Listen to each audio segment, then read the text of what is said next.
This is Scott Becker with the Becker podcast. Today's discussions: building businesses, lessons from a career of wins and losses. We'll talk a lot about three cores we think about in business, which is teams, niches, and product market fit. We'll also go through five or six other concepts that we talk about a lot.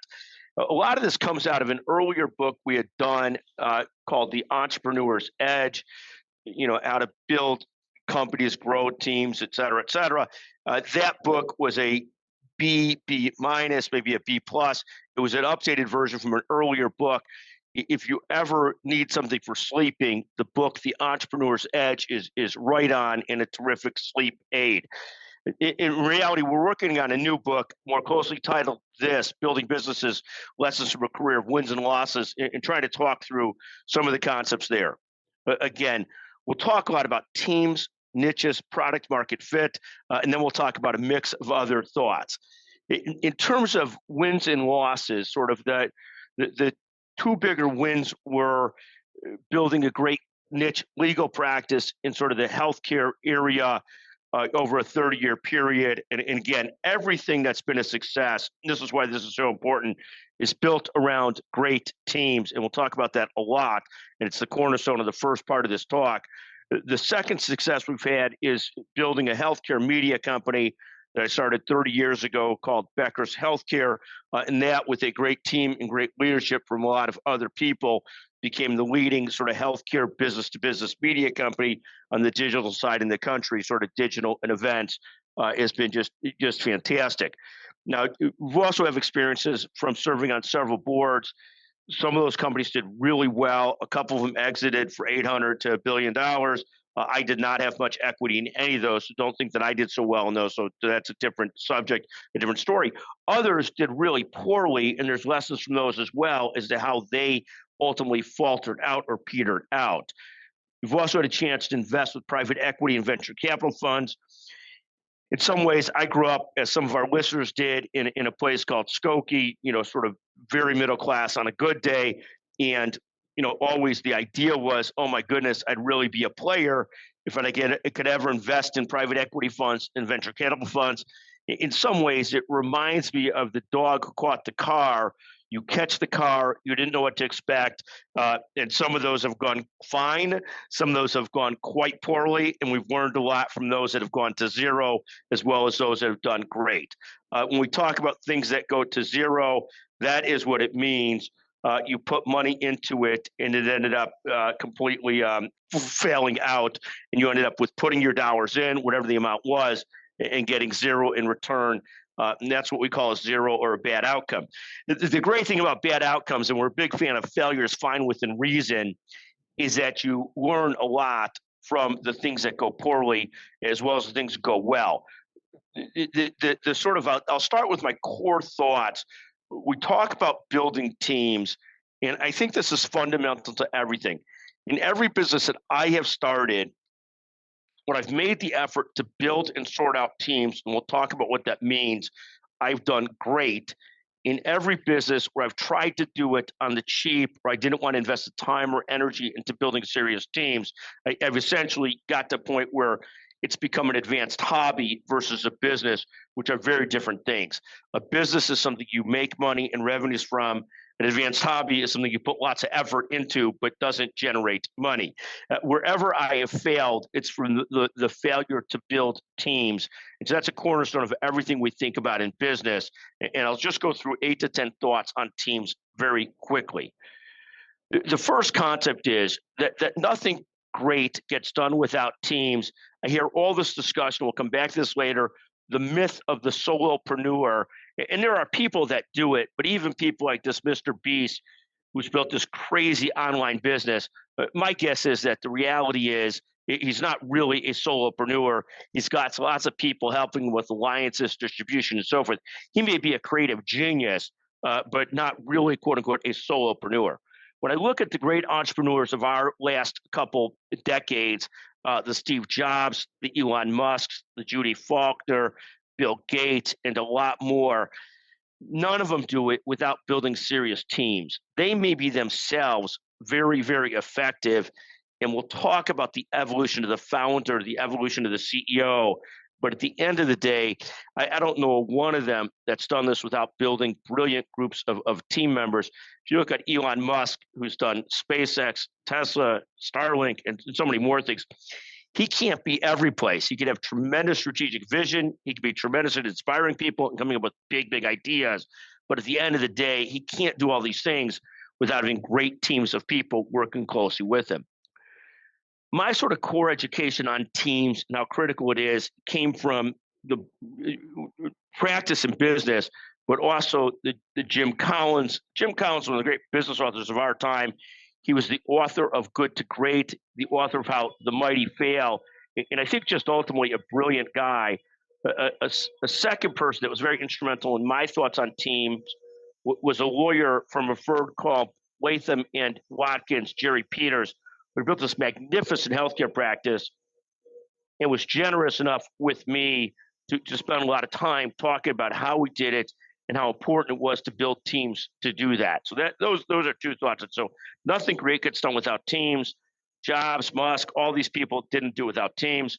Two big influence on me, both Jim Collins and Jerry Peters, both fantastic. The next thing I'll talk about is sorting out teams and three or four thoughts on that. When you start a business, you have to ultimately sort out your teams and figure out who's a keeper, who's not a keeper, who's a leader, who's not a leader. And in all my experiences, this has been hard work and it takes a while to figure it out. Whenever you hire people, it is an educated guess. I cannot tell you how many times I've seen situations where people hire somebody and they think this is the next great coming. This person's going to be fantastic. And that person ends up being okay at best. The second thing that happens is people hire people and they don't have high expectations, and those people become your total leaders, your total winners, and so forth. And part of the job of the founder, the entrepreneur, the CEO is to sort that out and be a little patient in trying to figure it out. In building Becker's Healthcare at the first instance, we had about 10 different people working with us. One of those people, a young woman coming right out of college, actually started working with me in college, within a few years, started outperforming all of them. And I ultimately put her in charge of everybody at a relatively young age. The other people ranged in age from maybe 25 to 65. They were sort of shocked by it. But this is part of the job of the founder entrepreneur, is over time to figure out, of your 10 people at that point, what do you have? What don't you have? Who belongs? Who doesn't belong? And this is really hard work. It's not fun because it means evaluating people very clearly and trying to figure out who are the people you're going to ride or die with for the long run and who you'd be just as happy if they left. Following up on that concept, we talk a lot in business about people that are so great that we think of them as ride or die people. That's one of the common urban phrases, stay ride or die. But the concept's really true. When you find great people, whether I found great people in the legal practice, Amber Walsh, Holly Buckley, Bart Walker, David Pivnick, Richard Townsend, a whole lot of others, Jeff Cockrell, same thing in the media business. The goal is, when you find great people, is to find a way that you're working with them really forever, for as long as you can. And one of the things we think about culturally is talking about this concept of thrive. Every great leader I know at a certain point has to think of the world as thrive, meaning they thrive and you thrive, the organization thrives and your people and team thrive. It's not just about you, and there's some great Venn diagram overlap where you thrive and they thrive and the company thrives, as opposed to at a boss early on in my career, we used to joke that $1 for him was more important than $1,000 for me. The concept being that kind of leadership doesn't last very long, and it doesn't allow you to build teams and great cultures and do great things, because everybody feels like it's a zero-sum game, a win-loss game. What you really want is what we think about often as thrive cultures. The next thing I talk about is this concept of, in teams and people, a third, and basically viewing it as a third of your people are essentially indispensable. You never want to lose them. A third are very, very important performers. And then the last third are somewhat dispensable or fungible. And if they left or don't left, it doesn't really matter. But those first 2/3 are what you build companies around, is magnificent people, really good people that do their job. And then the last third are people that you can sort of move in and out. And again, as you build better companies, those ratios you want to get closer to 40, 40, 20, 50, 50, 50, 50. You're not going to get to 50, 50, 10 unless you're doing Yogi Berra math.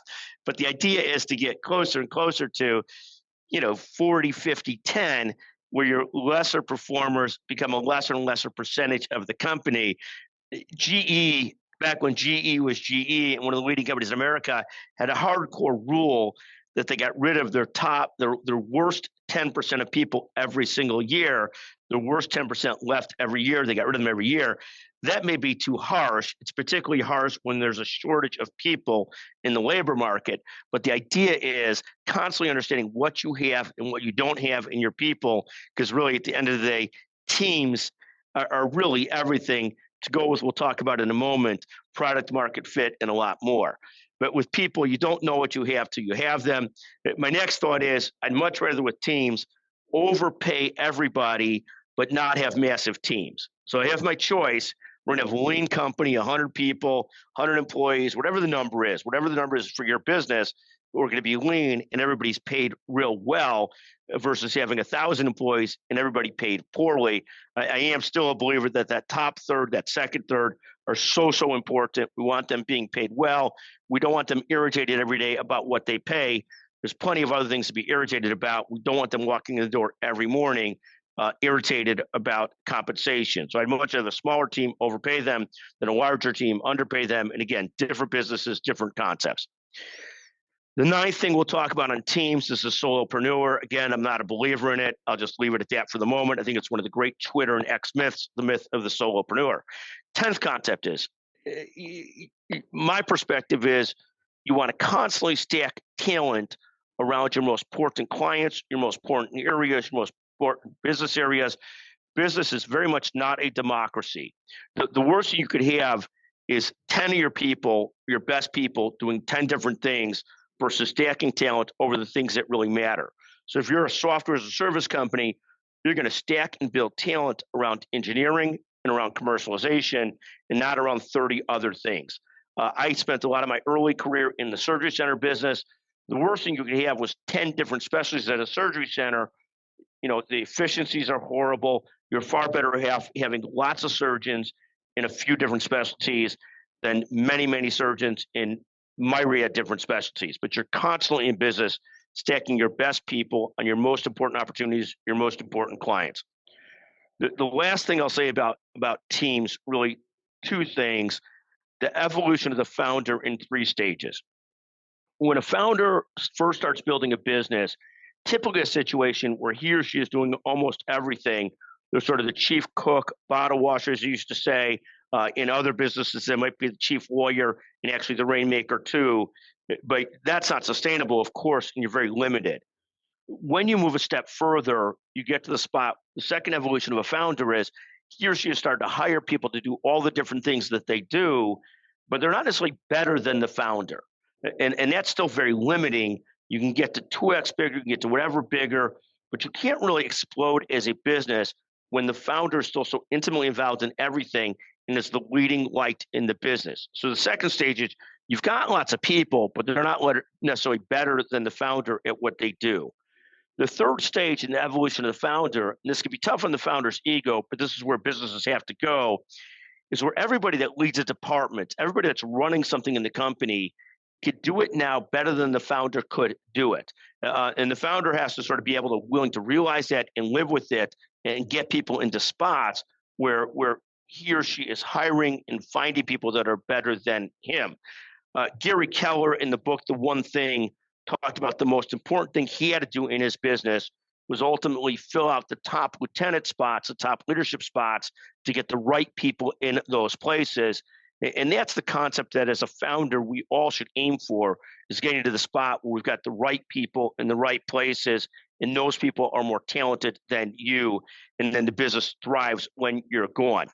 Perhaps the greatest tribute to Steve Jobs and Bill Gates and Jeff Bezos is that those businesses are thriving incredibly well once those people have left the building. Obviously, Steve Jobs passed away. Tim Cook has grown Apple tremendously since. In terms of Microsoft, Satya Nadella, who took over, a couple times past Bill Gates, they've exploded. Microsoft right now is 3.56 trillion in market cap this morning. Amazon, the same, being run by Andy Jassy. Sort of the greatest thing you could say about a founder is that the business does better after they're gone. And that might sound backwards, but I think there's really a lot of truth to that. The last thing I'll say is that in terms of businesses, you have to be big enough to keep and grow the right types of teams. At some point in business, you find you end up growing because you have to have the right level team and quality team versus necessarily that you're trying to grow. But it's imperative to get past that fragility of just a couple great employees. You've got to keep those employees and grow. But part of the core reasons to grow a bigger business is that you actually have and can build the type of team you want to build. The next subject I'll talk about in some depth is niches, and then we'll talk about product market fit, and these are somewhat closely tied together. So the concept is, and we'll go back to an old, and at any time that anybody has a question, feel free to lob in a question. I'm having a hard time seeing them, but if you lob them in, Rosa will send them to me so I could see them. The next concept on niches is as follows. Jack Welch famously said that whatever business GE was in, and GE back in the day was one of the most best run companies in the world. It's fallen a lot since Jack Welch moved on. That's a different story. But he had a concept that whatever business they were in, you wanted to be first or second in the business or not in the business. And so that was the concept. And the reason was, if you're first and second in business, when business is going well, you just do fabulously well and you clean up. When business is doing poorly, you still thrive. You're still okay. You might not be cleaning up, but you're one of the survivors. And I think this concept, as true as it was then, is very true today. And quite frankly, if you're picking niches that are so broad, where there's so much competition, it's very hard to do that. And if you really want to build something serious, you've got to try and be number one or two in your space, whatever space that is. Same thing, if you're running an ed tech company, whatever market you're in, you want to be the total leader in that market, and just further and further on. So how do we evaluate niches? We evaluate niches in several different ways. The first one is, can we win in the niche? Is it a niche that we can compete well against? For example, if I'm in a niche where I'm competing against Amazon, I don't really feel like I could win or do that well in it.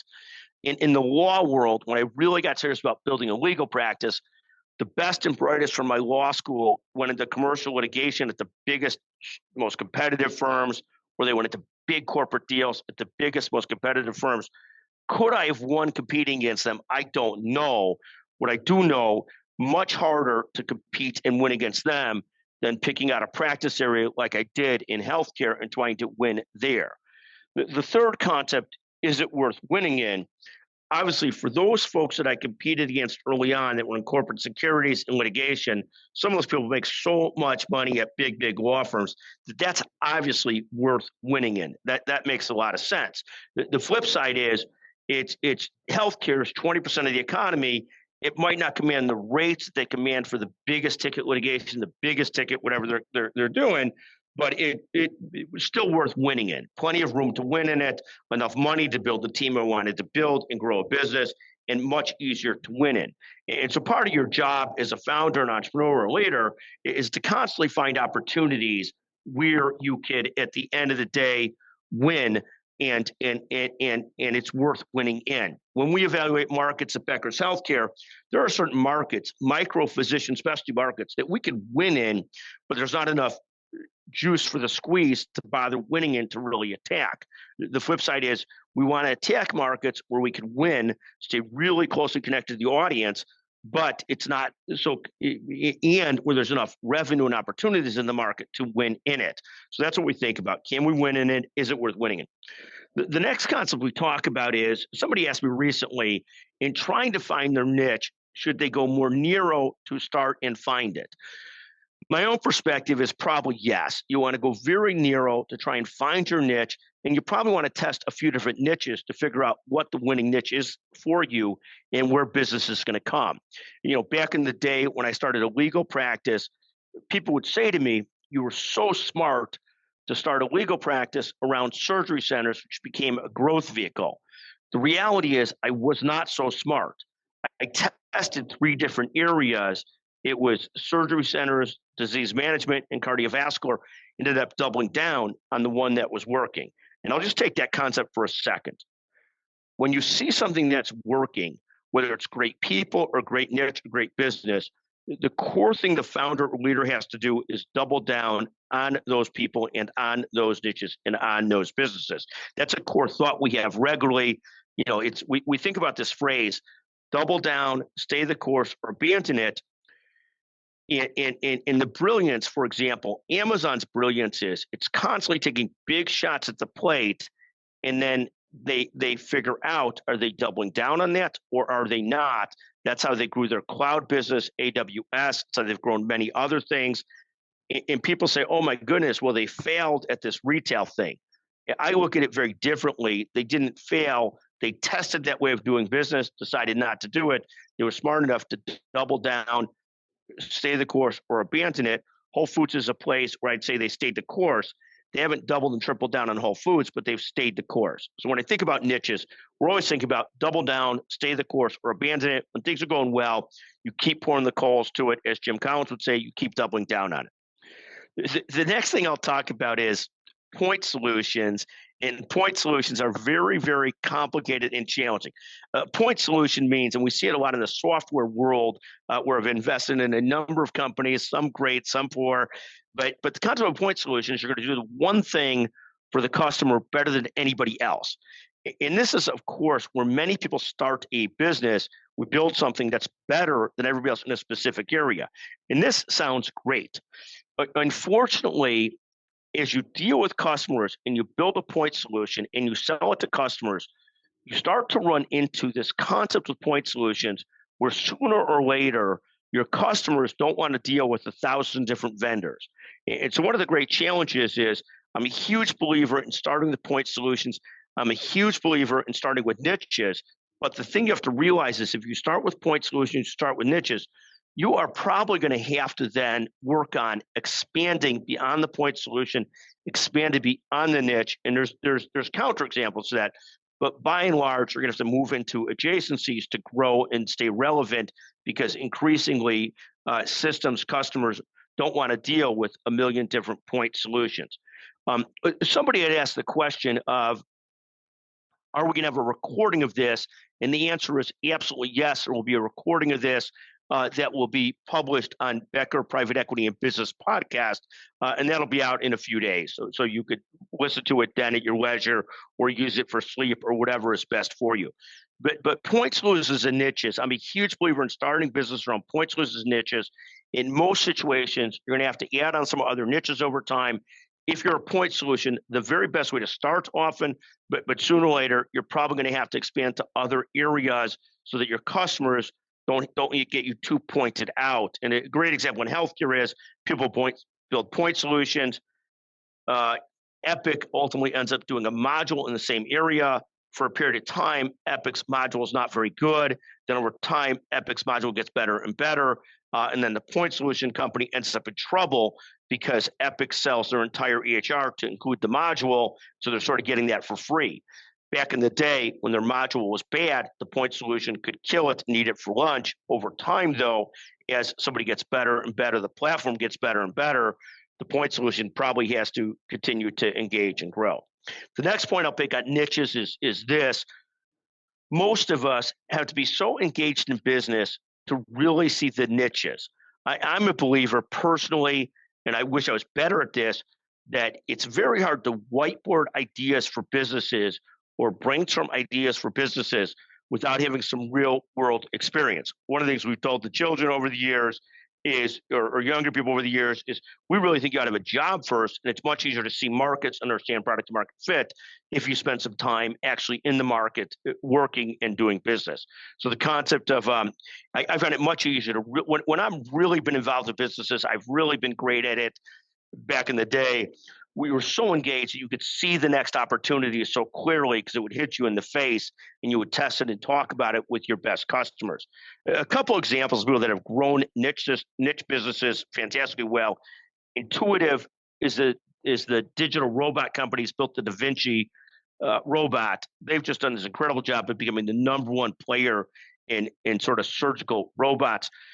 Leantos has built this fantastic operating system for hospitals to manage their ORs, infusion therapy centers, and so forth. And one of these we talk about, particularly with software companies, but it's true of any business. You better keep on obsessively doubling down on what you're doing to get better and better and better at it. That the job of software engineering in the product is never done. I watch things like Apple. One of the reasons Apple's done so great, Epic's done so great, some of the companies have done so great, is they're constantly improving. They're constantly trying to get better. And I think that's the reality of any business, that you better keep on getting better and better. Few different thoughts on niches. I'll just give a couple more really quickly. First, test, test, test. And as James Collins says, bullets, not cannons. You're trying to do a lot of tests of things without completely wiping out the company's treasury and cash, but you're trying to test a number of things. And the worst thing that can happen in a company is people get gun shy about testing. So if you hire people, some are going to go good, some are going to get bad. I don't want the manager getting gun shy about hiring. Same thing with testing new initiatives. We want to know what our core niches are and spend most of our time on those core niches, our core businesses. We also want to be testing new areas and growing into those. But it's testing and not betting the company on those tests. Few other thoughts. When people are raising money and they talk about the total addressable market and they give us a total addressable market, that's ridiculous. Everybody's seen this. It's all of China. It's every consumer in the US. I basically don't even take those meetings or discuss them. Somebody just sent me a slide deck. They said their total addressable market's 1.3 trillion. I won't go to that investor meetings. I just don't believe it or buy it or sense around it. There's a great quote from Eric Fried of 37 Signals that says, all projections are BS. I don't know if that's true, but particularly pre-revenue in the startup phase, I think that is largely true that projections are BS.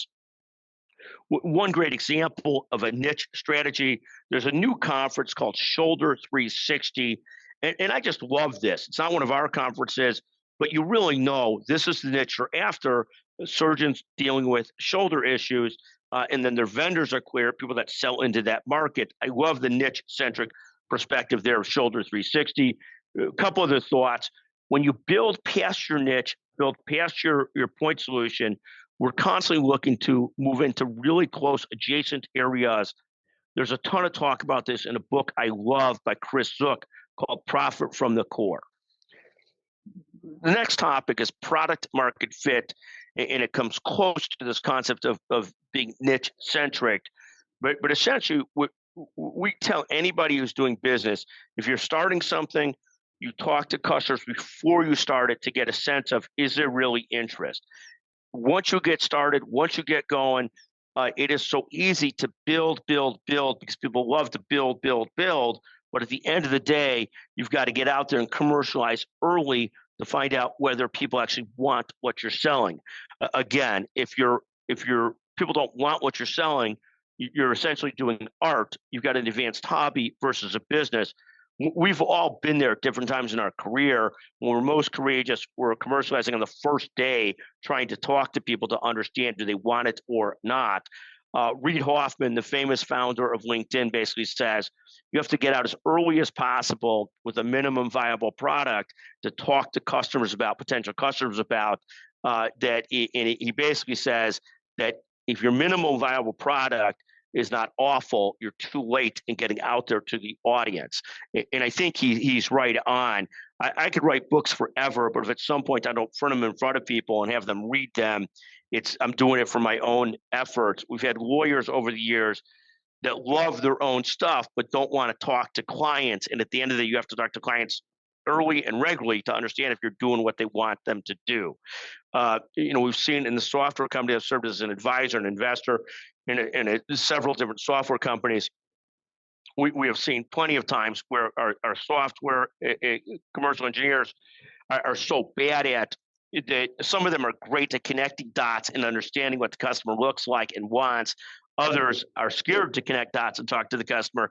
I'm always impressed when I hear about a CEO or a CTO that understands in the first few years of a startup, they got to spend so much time with customers to really make sure they got what the customer wants and to really hear the customer and see the customer.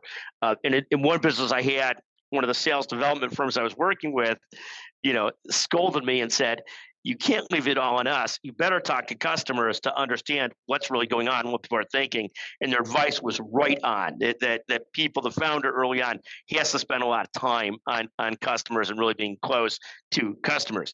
The next concept is, in terms of testing, we're a big believer in what the CEO of Becker's Healthcare says: ready, aim, fire. Don't spend so much time paralyzed by thinking. You have to get out and talk to people and figure out if what you're doing is something they really want. Great businesses have really spent some time deciding who is their ideal customer, who's their ideal customer profile, so they're really targeting that person. In the healthcare media business, we do a fantastic job of knowing we've got to be really close to the CEO. We've got to be really close to the CFO, or whoever the persona is for that part of the business, but to really know who your ideal customer is. One more thing I'll say about product market fit is the worst thing you could hear when you're with a company you've invested with is that they're making a big pivot. And some of you might hear that and say, well, that sounds ass backwards, Scott. Making a pivot's important. What I mean by this is, when a company has come to you, you've invested in it because they've got a solution for a specific market, and a couple years in, they say to you, we're really going to start looking at a different core market.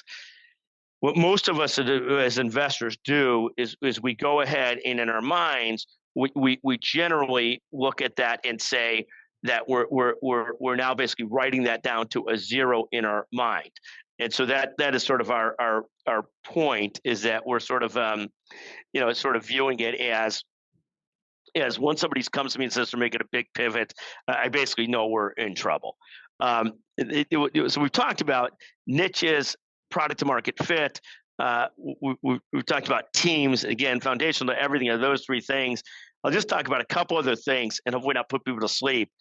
We talk often about the 5 stages of a business, and we talk about 1, idea; 2nd, product; 3rd, revenue; 4th, profit; 5th, scale.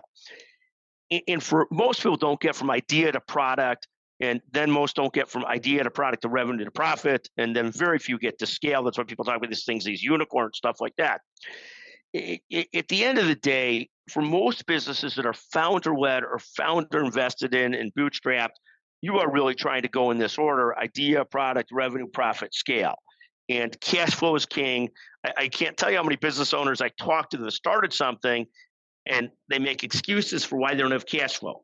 Oh, we're just a year or 2 away. Most businesses of this kind take a couple of years. At the end of the day, we're a believer that you got to get the cash flow quickly. Now, the flip side is, if you're a major venture capital funded business, it's really a different business model. It's idea, product, revenue, scale, and then profit.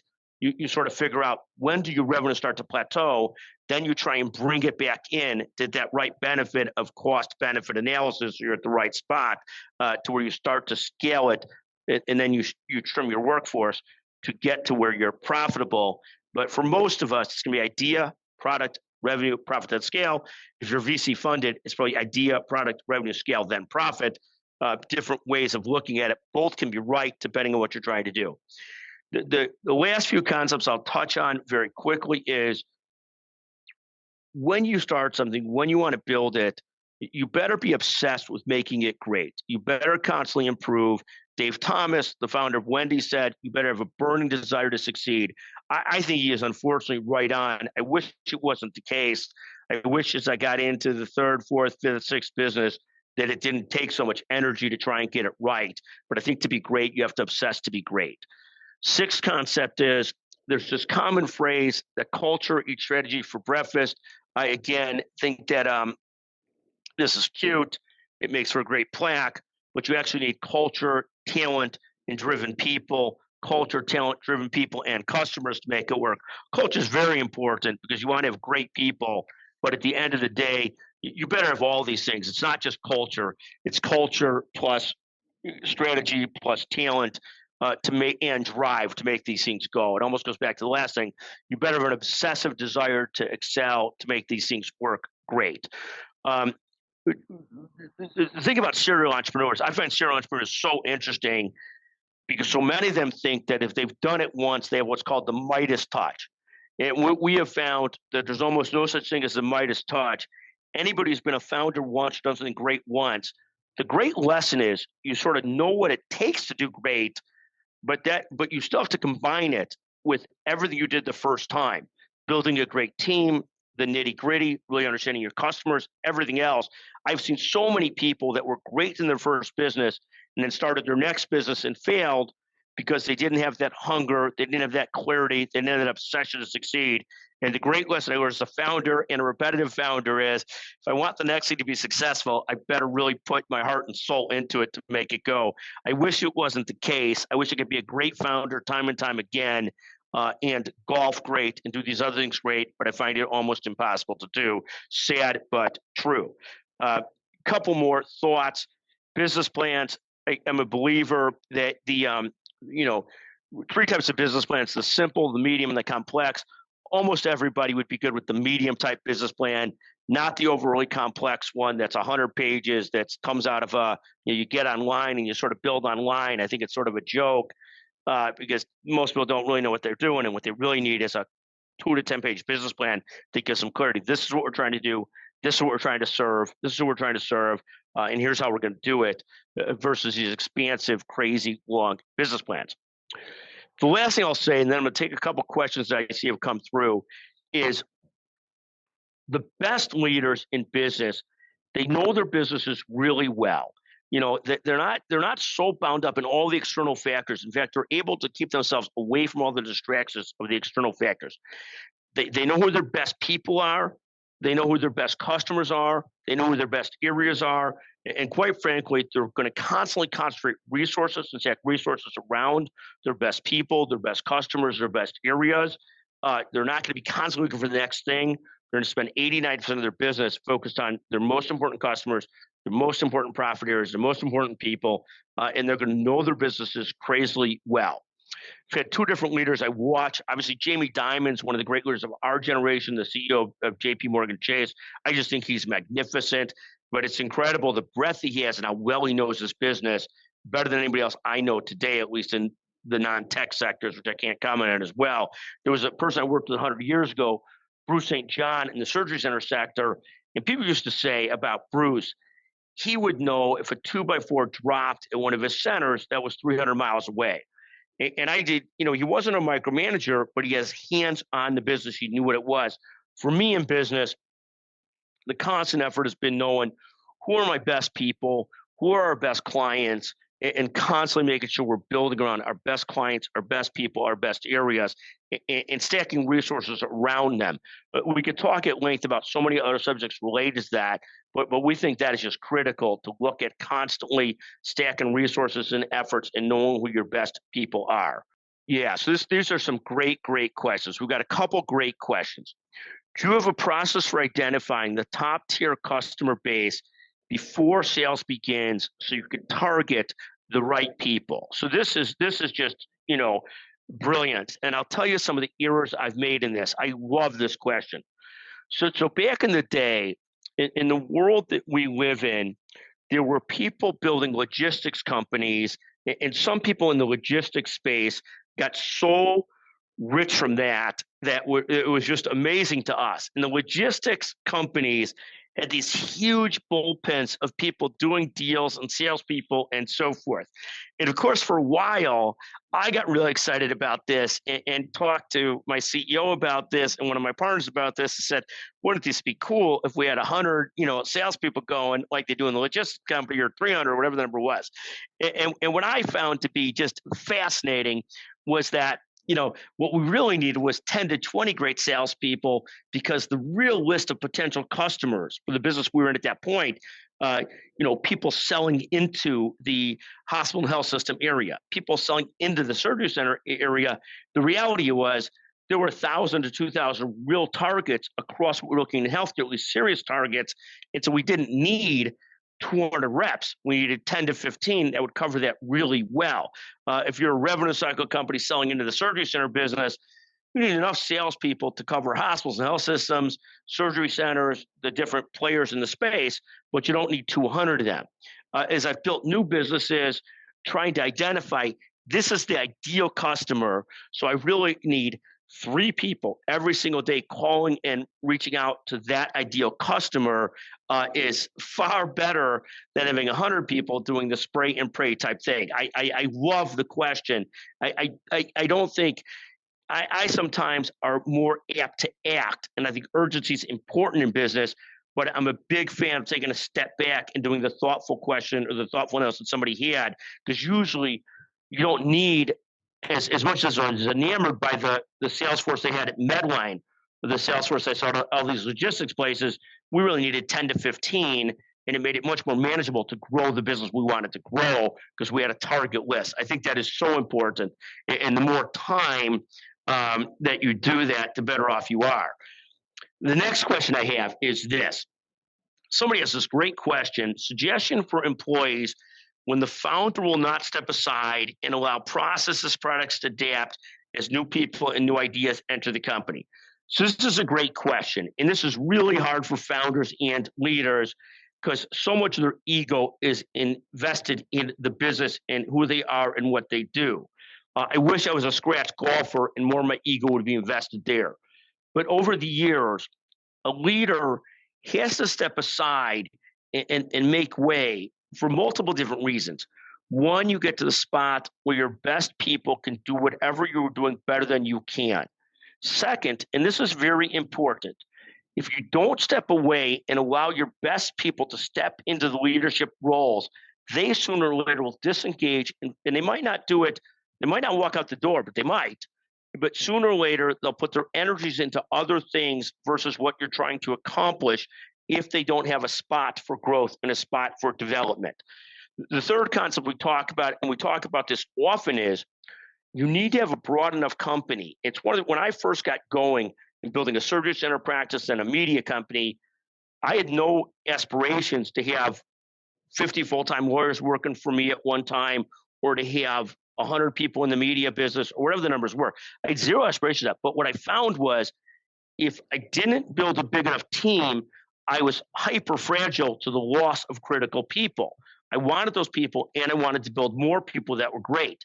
And so, but when you hire and build and cultivate great people, you better find great opportunities for them or they will get bored and they'll blow some of the best years of their life working with you if you're not constantly looking for opportunities for them. So you have to find those. Me as a founder, I stepped down before I was asked. The same thing in the law firm, I stepped down before I was asked. And at the law firm, when I did so, people were like, how could you do this? How could you step down from leadership? How could you no longer be running that practice area? And what I knew was the person up, Amber Walsh, was beyond ready to do it. And in some ways, she was far better able to do it at that point than I was. One of the keys in leading a law practice, leading a business is constant recruiting and developing great people. At some point, I served as chairman of the department for 14, 15 years. I was just exhausted by that. I could keep on going through the motions, but there were people on deck ready to do it better than I could do it. And so it was time for me to step down, even though the firm didn't agree with me. In hindsight, the firm thought it was brilliant, and Amber ended up being on our executive committee. And then the person that followed her was a woman named Holly Buckley, who also was just fantastic. But it's very hard for a founder. There's a lot of ego attached to it, and stepping down when it's time for you to step down versus when you're pulled down. Two different things. So the next question I had is this. Somebody asked the question about, when you're a startup in a broad space, can you really be one or two? Could you be really one or two in the whole software engineering space? Of course not. The concept is, how do you niche down so that to the customers you are working with, they are so loyal to you and they love you so much and you add so much value that you could build with and around those customers. So you're not going to be number one in the niche maybe at first, but you're going to be so customer centric and so taking such great care of your customers that they just love you and you could build and grow from there. It's a little bit different than being niche centric, but it is this concept of being so customer centric that your customers view you as the only person in the world doing this or the most important people in the world doing this. We sort of start there.